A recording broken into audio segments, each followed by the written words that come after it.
Voilà, j'ai trouvé un petit endroit où je capte un petit peu plus. Alors là, c'est une bâche qui a été étendue. Et c'est ainsi qu'il devrait procéder pour, euh, pour ces monticules-là. Alors, il faut vraiment avoir le cœur bien accroché pour venir ici. Parce que l'odeur est à la limite du soutenable. Voilà, c'est un centre de traitement, de recyclage, comme ils le disent, des déchets qu'ils vous demandent de trier. Voilà comment ils sont recyclés. Et alors, ils ne parlent pas de recyclement, ils parlent de valorisation. Effectivement, nous n'avons pas les mêmes valeurs. Ce type de valorisation-là,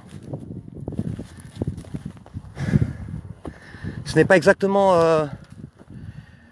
le type de valeur que nous portons. Je suis susceptible. J'encours de la prison pour ce que je fais, puisque je ne respecte pas la loi sur le secret des affaires. Voilà leurs petites affaires. Voilà ce qu'ils veulent taire. Voilà le pourquoi de la création de la loi sur les fake news. Sur des hectares et des hectares, sous des dizaines de mètres d'épaisseur de terre. Il n'y a pas que dans les océans, dans les mers, à la campagne, que l'on retrouve ce qu'on appelle la pollution. Ce n'est pas de la pollution. Qui est responsable de tout cela? Si certains d'entre vous qui regardent cette vidéo sont responsables, on vous prévient que non seulement nous sommes au courant, que nous allons y mettre un terme à cet immonde empoisonnement infect auquel vous participez. Nous vous invitons à ne plus trouver le sommeil, parce que vous allez rendre des comptes, et vous allez plus que rendre des comptes, vous allez réparer, vous allez nous expliquer en quoi ceci est une valorisation. Nous allons vous demander plus que des comptes, plus que des réparations, des justifications. Ce n'est même pas la peine. On ne voit pas comment justifier un tel désastre, une telle horreur.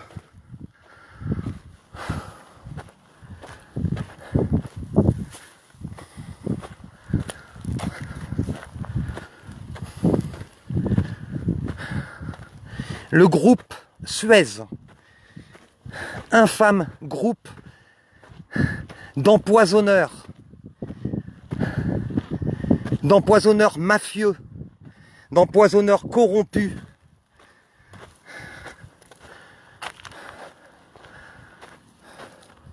Nous sommes là, nous savons ce que vous faites.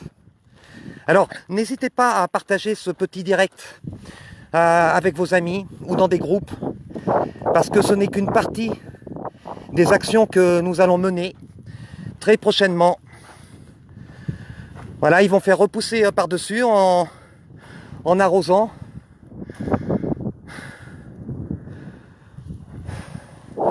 Et alors, l'état des sols, derrière tout ça, rien qu'à l'odeur, toutes ces huiles, tous ces détergents, tous ces produits nocifs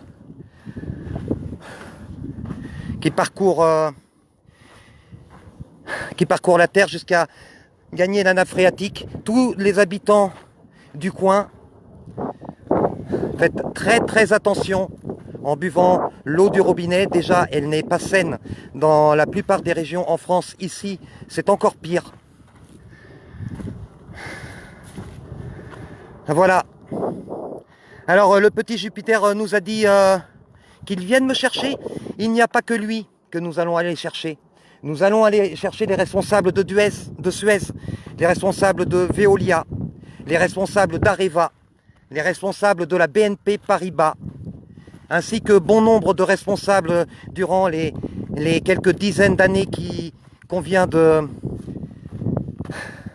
vivre, pendant lesquelles ils se sont fait des couilles en or, comme ils disent.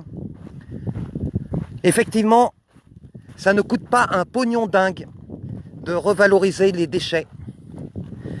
Il suffit simplement d'avoir des espaces cachés où on peut les enterrer sans aucune conscience, sans aucune réflexion sur ce que cela engendre, sur ce que cela produit. Nous sommes là et nous sommes là pas simplement pour ça. Nous sommes là aussi pour l'empoisonnement généralisé, pour s'insoumettre au rapt de nos enfants. Le 8 août, il y aura une grande manifestation à Paris. Le 7 août, nous rappelons que Adama Traoré passe en jugement parce qu'il a dénoncé, comme je suis en train de le faire, certaines choses. Il ne faut pas tout dire. Il ne faut pas tout dire en France. Le soi-disant pays de la liberté d'expression, c'est du flan. C'est un mensonge. Nous sommes de moins en moins libres de nous exprimer et surtout, nous n'allons plus être libres d'informer, de dénoncer, de refuser de s'insoumettre à ça.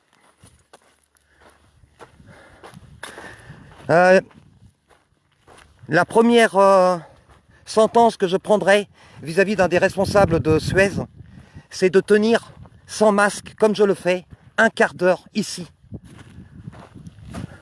De supporter un peu les odeurs de son plus que crime contre l'univers. Faites bien attention à tout ce qui vous entoure. Essayez d'éviter de commettre ce type de méfaits malheureux, simplement avec une cigarette que vous n'allez pas jeter par la fenêtre, simplement pour ne pas mettre le feu, et aussi parce qu'un mégot un simple filtre de cigarette n'est pas anodin. Et il pollue, comme on dit, plus d'un demi-mètre carré pendant 3 ans. Oh là là, mais quelle horreur. Voilà. Voilà, et cela, bon, on va pas faire le tour, hein. Ça se produit sur des hectares et des hectares. Alors, je n'ai pas lu vos commentaires. Je vais essayer. Ils ne pourront jamais réparer. Alors, je ne crois pas plus en l'existence du jamais que celui du toujours, Joël. Je pense qu'effectivement, la réparation risque d'être difficile. Ils ne pourront pas défaire tout le mal qu'ils ont fait. Ça, c'est un chantier. Un chantier pour au moins entre 5 et 10 000 personnes pendant plus de 2 ans. Voilà un beau chantier. Il parle des chantiers du siècle. C'est un des nombreux chantiers que nous pouvons mener, non pas pour donner du travail, mais simplement pour permettre à chacun d'entre nous de faire sa part. Alors si notre part est à nettoyer ce que d'autres ont salir, ce n'est même pas le terme. Alors peut-être qu'il nous reste de belles choses à faire. Le soin, nous sommes là plus que pour dénoncer, nous sommes là aussi pour soigner. Voilà, un ballon de basket, un petit coup d'œil au basketteur. Il est même pas crevé, il est un peu dégonflé. Là, ce sont des sorties. Alors des sorties, je ne sais pas trop à quoi elles servent. Si c'est pour permettre au gaz, il y en a plusieurs, comme ça, un peu partout. C'est pour permettre au gaz produit de s'échapper. Je ne sais pas exactement. Nous invitons Élise Lucet. Nous invitons Que Choisir, 30 millions de consommateurs. Alors il y a Vivien Lalanne qui voulait être invité. On va te prendre vite fait. Nous invitons tous les journalistes d'investigation qui ont plus de moyens que nous n'en avons pour venir nous faire un petit reportage, un éclairage sur leur mode opéranti, sur qui ils participent, avec des autorisations, pouvoir filmer les employés sur place qui sont équipés pour éviter d'être trop intoxiqués. Alors, ah non, c'est parti l'invitation. Allez, ça va aller, ne vous en faites pas. Nous ne sommes pas aveugles. Et il y a deux questions à se poser. Pour qui se prennent-ils de penser pouvoir faire de telles choses sans que nous y trouvions plus qu'à redire, sans que nous nous y opposions? Donc pour qui se prennent-ils et pour qui nous prennent-ils? Pour qui nous prennent-ils? Sommes-nous vraiment devenus des éléments de consommation aveugles, ignorants, avec la volonté de le rester? Ou pouvons-nous faire mieux? Nous sommes pleins d'espoir et nous pensons aussi que ce voile nuageux n'existe plus d'ici le plus vite possible. Le plus vite possible. Merci, plein de belles choses autour de vous. À très bientôt. Au revoir.